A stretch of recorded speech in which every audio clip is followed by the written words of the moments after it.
Hai hai hai. Selamat datang kembali di channel Min Donghua.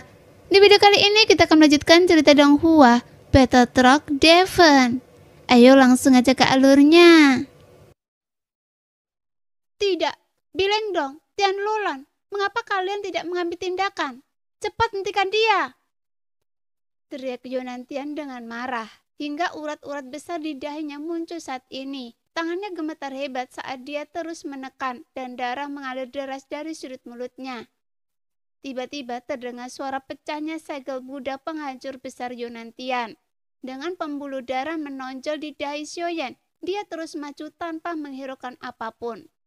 Sehingga saat tombak pemecah bintang dan pilar Tianjun terus menyapu dengan gila-gilaan, segel Buddha penghancur besarnya runtuh inci demi inci. Pada saat ini, Yonantian menyentuh dadanya karena dia juga menderita serangan balik yang kuat. Saat segel Buddha penghancur besar hancur, dia memuntahkan beberapa darah dan tampaknya menderita pukulan yang cukup berat. Kemudian, tubuh Yonantian melesat mundur dan baru stabil setelah terbang mundur sejauh 100 kaki. Namun kemarahan di wajahnya bertambah kuat dan dia menatap tajam ke arah Bing Ledong dan Tian Lolan. Apakah kalian berdua melakukan ini dengan sengaja? Saya melawannya dan tidak bisa menunda barang sedetik pun, yang menyebabkan saya kehilangan boneka Yuan Shen. Bahkan segel Buddha penghancuran besar yang telah saya praktekkan selama 10.000 tahun, sekarang telah hancur. Jika kalian melakukan ini dengan sengaja, maka saya akan membunuh kalian terlebih dahulu. Setelah menderita kerugian besar, Yonantian lebih marah daripada luka-lukanya, karena dia telah kehilangan 2 kartu trufnya yang hampir membuatnya terluka parah. Berisik! Bing Ledong meraung dan marah, karena bukannya dia dan Tian Lolan tidak berusaha semampu mereka, tetapi mereka memang tidak punya pilihan lain. Mereka juga menggunakan kartu truf mereka, tetapi tetap gagal menahan Xiaoyan. Bagaimanapun, Xiaoyan bagaikan seekor binatang buas yang lepas dari kendalinya dan terus memancarkan kegilaan dalam seluruh kekuatannya. Dia melakukan apa yang dia bisa atau dengan segala cara, tanpa takut hidup atau mati. Reinkarnasi yang mulia memang berbeda dari yang lainnya. Kalau saja itu monster tua lain, pikiran pertama mereka pasti akan melarikan diri bagaimanapun caranya. Tapi meskipun dia jelas harus membayar harga yang sangat mahal, namun dia tidak takut sama sekali terhadap kita. Jadi ada kemungkinan dia benar-benar memiliki kartu truf yang dapat membunuh kita. Memikirkan hal ini, semua orang di hati sedikit bergetar. Bahkan Bing Ledong yang awalnya mencibir Xiaoyan dan berpikir bahwa Xiaoyan hanya orang kuat di tingkat ketiga belaka dan seharusnya tidak menjadi lawan mereka sama sekali. Tapi Xiaoyan tidak hanya menunda mereka untuk waktu yang lama, tetapi dia juga tampak sangat sulit dibunuh. Bahkan metode yang dia gunakan tidak ada habisnya dan selalu mampu menerobos serangan-serangan yang mereka kira dapat melukai Xiaoyan dengan parah. Adapun alasan mengapa Xiaoyan bertarung mati-matian itu karena ketakutan yang belum pernah dirasakan sebelumnya.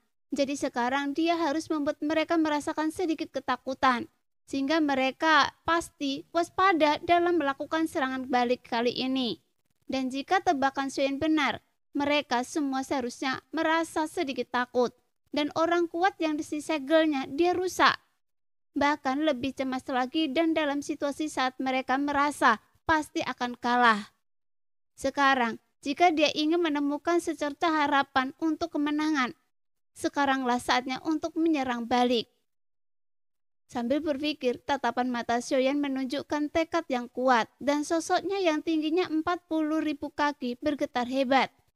Kemudian Xiaoyan berubah menjadi ukuran normal dan melepaskan energi biru es dari gua guntur es.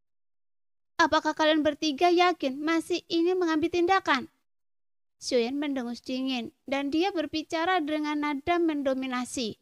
Dan ketika kata-kata ini keluar, mereka bertiga tercengang. Jika kita harus bertarung, maka itu akan menjadi pertarungan sampai mati. Selama saya di dunia sensi, saya pasti tidak akan mati dalam pertempuran. Tetapi di antara kalian bertiga, setidaknya saya dapat menjaga 2 orang tetap hidup dan tidak membunuh kalian. Tapi saya juga akan menyegel Anda di sini selama ribuan tahun." Pada saat ini, suara Soyen bercampur dengan kekuatan jiwa alam kekosongan miliknya menyebar dengan liar dan bahkan memiliki kekuatan penekan yang absolut. Lagi pula, tidak ada orang lain di sini kecuali Tian Lolan. Kekuatan jiwa Yunantian dan Bing Ledong tidak kuat dan suara Soyen membuat jiwa mereka sakit. Mereka bertiga pada awalnya memiliki tujuan yang sama dan mantap. Namun pada saat ini, semua orang terdiam, kemudian mendengus dingin. "Jadi, bagaimana jika Anda adalah reinkarnasi yang mulia? Berhentilah mencoba menindas orang lain dengan memanfaatkan kekuatan Anda. Bagaimanapun kami telah hidup selama bertahun-tahun yang tak terhitung jumlahnya. Apakah Anda berpikir kami tidak melihat bahwa Anda telah mencapai batas kekuatan Anda?" "Bing Ledong, Tian Lolan, jangan buang waktu bicara dengan orang ini. Bergabunglah lagi dengan saya dan kita pasti akan membunuhnya." Yunantian menjentikkan lengan bajunya, matanya seolah telah melihat semuanya, dan dia langsung berteriak dengan suara marah. Mendengar itu, Bing Ledong dan Tian Lolan memiliki ekspresi muram. Kemudian mereka berdua menjentikkan lengan baju dan bersiap untuk menyerang lagi. "Sialan, jika saya ingin memecahkan kebuntuan saat ini, satu-satunya cara adalah membiarkan avatar Yuan Shen menerobos ke alam kuno. Hanya saja untuk saat ini, saya tidak memiliki kesempatan. Lagi pula sekarang avatar Yuan Shen sangat lemah untuk menerobos. Jadi metode ini tidak akan berhasil."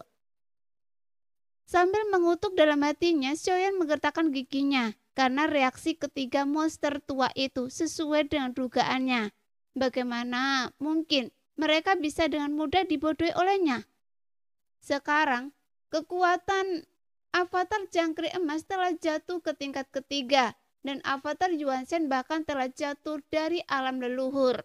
Meskipun hanya membutuhkan cukup energi dan darah untuk mengembalikan ranah avatar Yuan Shen ke alam leluhur.